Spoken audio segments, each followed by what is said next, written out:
If this sounds like you, stay with me for a moment. Before I begin, can I ask you something simple? How old are you, and where are you listening from right now? And if you've ever felt quietly humiliated by someone you love, especially in public, you might want to subscribe so you don't miss the rest of this story, because it unfolds slowly, and it matters. I don't know who needs to hear this today, but I have a feeling it's someone who's been told, directly or indirectly, that their presence is a problem. Someone who's learned to make themselves smaller to keep other people comfortable. The day my daughter screamed, "You're embarrassing me," it wasn't supposed to be dramatic. It wasn't meant to be a confrontation. It was just another family event. One of those gatherings where everyone pretends things are fine because it's easier than telling the truth. I had almost stayed home. That alone should tell you something. The event was important to her. A community fundraiser she'd helped organize. Lots of people, lots of attention. The kind of place where appearances matter more than honesty. She invited me weeks earlier, and when she did, her tone was careful, polite, like she was asking a favor instead of inviting her mother. I told myself not to read into it.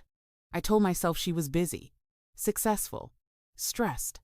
I told myself all the things mothers tell themselves when their children start treating them like liabilities instead of people.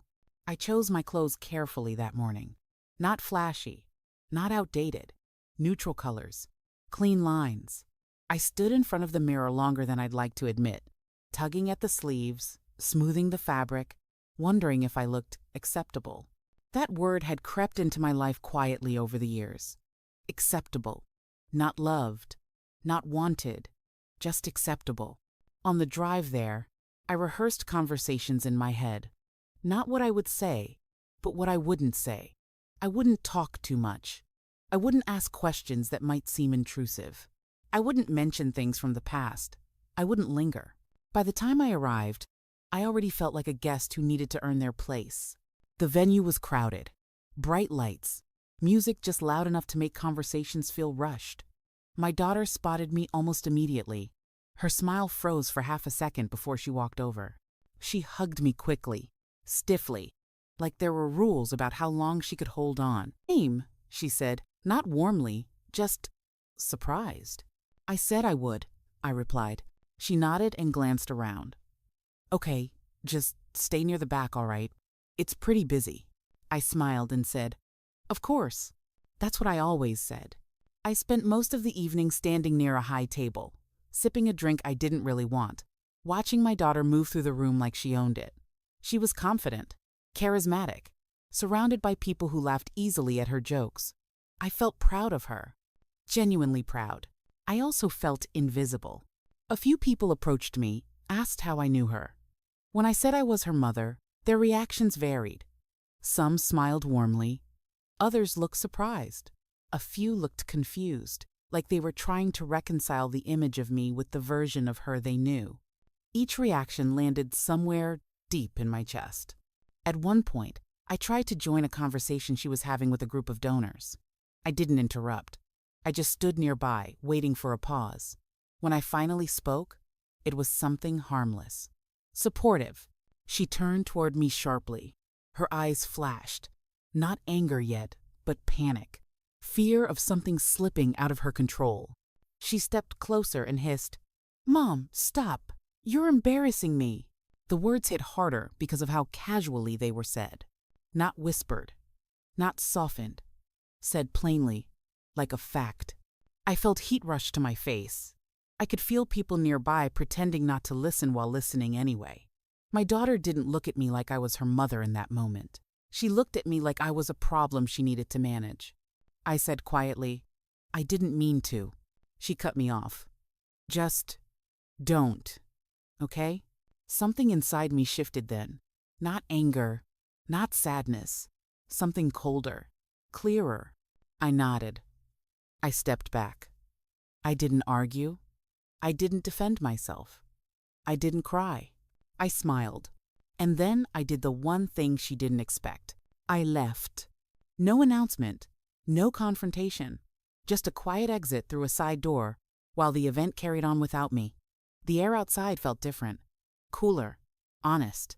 As I walked to my car, my phone buzzed. Messages started coming in. Questions, confusion, concern, not from her, but from others.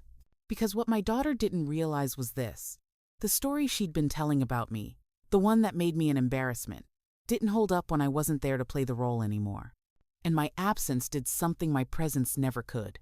I didn't drive away right away. I sat in my car with my hands on the steering wheel, staring straight ahead, letting my breathing slow down. My chest felt tight, but not in a way that meant I was about to cry. It felt more like something had finally settled into place, like a question I'd been avoiding had just answered itself. My phone kept lighting up in my lap. At first, I ignored it. I needed a moment that belonged only to me. I thought about all the times I'd stayed in places where I felt uncomfortable just to make things easier for her. All the times I'd laughed things off. All the times I'd told myself, she doesn't mean it like that. But this time, she had meant it exactly like that. When I finally looked at my phone, I wasn't expecting what I saw. There were messages from people I barely knew. A woman who'd introduced herself earlier as one of the organizers. A man who'd asked me about my connection to the event. Even someone I didn't recognize at all. Are you okay? Did something happen? Your daughter seemed really upset after you left. That's when I realized something important. My exit hadn't gone unnoticed. It had disrupted the version of reality my daughter had been carefully maintaining all evening. I later learned what happened after I left, not because she told me, but because other people did. Apparently someone had asked where I'd gone. Someone else had said they thought I was part of the event. Another person mentioned, casually, that it was strange for a mother to leave so suddenly when her daughter was hosting. And that's when the questions started. My daughter had built a narrative around her life, around me, that was neat and convenient. I was supportive but distant, proud but uninvolved, present only when appropriate, a background detail. But when I left without explanation, that narrative cracked. People noticed her discomfort. Her answers didn't line up. She laughed things off at first, but laughter only works when it's shared. When too many people are confused, it starts to sound hollow. Someone overheard her snap at a volunteer. Someone else noticed she kept checking her phone. Someone asked point blank, "Is your mom okay?" And she didn't know how to answer that honestly without revealing something she'd been hiding. The truth was, she had been managing me the same way she managed her image, by controlling access, minimizing my presence, and framing any deviation as my fault. As long as I stayed and accepted it, no one questioned it. But the moment I removed myself, the imbalance became visible. I drove home slowly that night. The house felt quiet when I walked in, but it didn't feel lonely. I took off my shoes, hung up my coat, and sat on the edge of my bed. I replayed her words in my head once more. "You're embarrassing me." What hurt wasn't just the sentence. It was what it revealed, that somewhere along the way, I'd stopped being her mother and started being a liability. I slept surprisingly well that night. The next morning, the call came. Not from my daughter, from her husband. He sounded uncomfortable, like he wasn't sure which role he was supposed to play, supportive partner or neutral messenger. He said, "A lot of people noticed what happened last night." I said, "I know." He paused. "They're asking questions." I didn't respond right away. I let the silence do what it needed to do. He continued, "She's upset. She feels like you made her look bad." I almost laughed. Not because it was funny, but because it was predictable. I said, "I didn't say anything." He exhaled sharply. "That's kind of the problem." That sentence stayed with me long after we hung up. Over the next few days, bits and pieces of the truth made their way back to me. Apparently, my daughter had told people I didn't like crowds, that I was sensitive, that I preferred to leave early. She framed my absence as a personal quirk instead of the result of a public humiliation. But people remembered her tone. People remembered the way she'd snapped. People remembered my face when she said it. You can explain a lot away with words, but you can't explain away behavior everyone witnessed. The lies weren't dramatic. They were subtle. Small adjustments to the truth meant to preserve her image. And that's what made them so damaging. Because subtle lies don't sound like lies at first. They sound reasonable. Until they start to fall apart. A week later, she finally called me. Her voice was tight, controlled. She didn't ask how I was. She didn't apologize. She said, "People think I was horrible to you." I said, "Were you?" Silence. She said, "That's not the point." I said, "It is to me." She accused me of overreacting, of making a private moment public, of abandoning her at an important event. She said I'd embarrassed her in front of people who mattered. I listened. I didn't interrupt. I'd spent years interrupting myself for her comfort. I was done doing that. When she finished, I said, "I left because staying meant accepting how you spoke to me." She said, "I was stressed." "I understand stress," I said. "I don't understand disrespect." That was the first time I'd ever said something like that to her. She grew quiet then. Defensive anger gave way to something else. Fear, maybe. The fear that comes when you realize the version of events you've relied on doesn't work anymore. She asked me why I couldn't just let it go. I said, "Because letting it go has been my entire role for years." The consequences didn't come all at once. They came slowly. Invitations stopped, then resumed, cautiously. Conversations became careful. Mutual friends started treating me differently, more gently, more respectfully, not because I demanded it, because they'd seen something that couldn't be unseen. And my daughter felt that shift more than anyone. Because when someone's public image depends on you being silent, your silence is not kindness. It's compliance. And I had finally withdrawn it. If you're still listening, I want you to think about this. How many times have you stayed in a place where you were being diminished just to avoid making things uncomfortable? The thing about denial is that it can't survive without cooperation. For years, I'd been providing that without realizing it, by staying quiet, by smoothing things over, by accepting explanations that never quite sat right. When I stopped doing that, denial didn't explode. It leaked, slowly, inconveniently, in front of people my daughter couldn't afford to lose credibility with. At first, she doubled down. She told herself, and anyone who would listen, that I was sensitive, that I took things personally, that I misunderstood her tone. Those explanations might have worked if no one else had been there. But they were. Too many people had seen her face when she said it. Too many people had seen mine. I started noticing small shifts. Invitations that once came through her stopped coming at all, then started arriving directly from others. People who'd always been polite but distant suddenly lingered when they spoke to me. They asked questions they'd never asked before.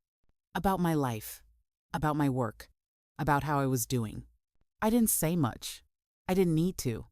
There's a strange power in not correcting a lie when the truth is already working its way out on its own. My daughter felt it. She felt the way conversations changed when she entered a room, the way people stopped laughing so easily at certain jokes, the way someone would glance at her, then at me, then quickly look away. She felt the unspoken awareness settling around her like fog. She called me again one night, later than usual. Her voice wasn't angry this time. It was tired. She said, "People are treating me differently." I said, "I know." She wanted reassurance. I could hear it in the way she paused after every sentence, waiting for me to soften things, to fix it, to take responsibility. She said, "They're acting like I did something unforgivable." I said, "You did something visible." There was a long silence. Then she said, "Why won't you just tell them it was a misunderstanding?" That was the moment something broke inside me. Not loudly, not painfully, cleanly. I said, "Because it wasn't." She accused me then of holding a grudge, of punishing her, of choosing strangers over my own child. Those words used to unravel me. This time, they didn't. I said, "I'm not punishing you. I'm just not lying anymore." That's when the consequences fully landed. She stopped calling for a while. Completely this time. No messages, no updates. Mutual friends mentioned she was overwhelmed, stressed, dealing with a lot. I didn't ask for details. I'd spent too many years managing her emotional weather. I let her sit with it. And that's when my own emotional collapse came. Not the dramatic kind, but the quiet, delayed one. I started waking up with a heaviness I couldn't name. Grief, maybe. Not just for our relationship, but for the version of motherhood I'd believed in. The one where love automatically meant mutual respect, where raising someone meant they'd see you as human forever. I questioned myself constantly. Late at night, I replayed the moment I left the event. I wondered if I could have handled it differently. If staying quiet just a little longer would have spared us both this pain. But every time I imagined staying, I felt that familiar tightening in my chest, the shrinking, the erasing. I realized then that my collapse wasn't regret. It was withdrawal. I was detoxing from a lifetime of self-abandonment. There were days I felt numb, days I felt furious, days I missed her so badly it hurt to breathe. I let myself feel all of it.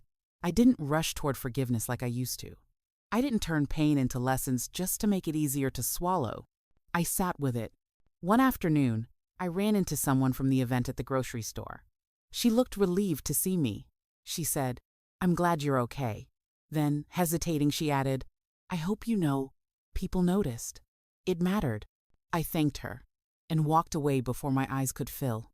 Because here's the truth, no one tells you. Standing up for yourself doesn't feel empowering right away. It feels lonely. It feels like loss. It feels like you've stepped out of a familiar cage into open air and realized you don't know how to walk without the bars. My daughter eventually reached out again. Short messages, practical ones, logistics, holidays, neutral ground. We spoke like people who shared history, but not safety. I could tell she was struggling. Her confidence had cracks in it now, not because of gossip or punishment, but because the mirror she'd been avoiding had been placed in front of her. And I understood something then that changed how I saw everything. My quiet exit hadn't exposed her to others as much as it had exposed her to herself. That realization didn't make me feel victorious. It made me sad, deeply sad, because no parent wants to be the catalyst for their child's discomfort. But sometimes, discomfort is the only teacher left. I didn't rush to repair things. I didn't offer absolution she hadn't asked for. I focused on myself, on rebuilding a sense of worth that wasn't tied to being tolerated. And slowly, something steadied inside me. If you're still here, I want to ask you something that isn't easy. How many consequences are you carrying right now because someone else refuses to face the truth? If you want me to continue, say continue, and I'll tell you what came next, when confrontation finally happened, and how healing didn't begin with an apology, but with a boundary that held.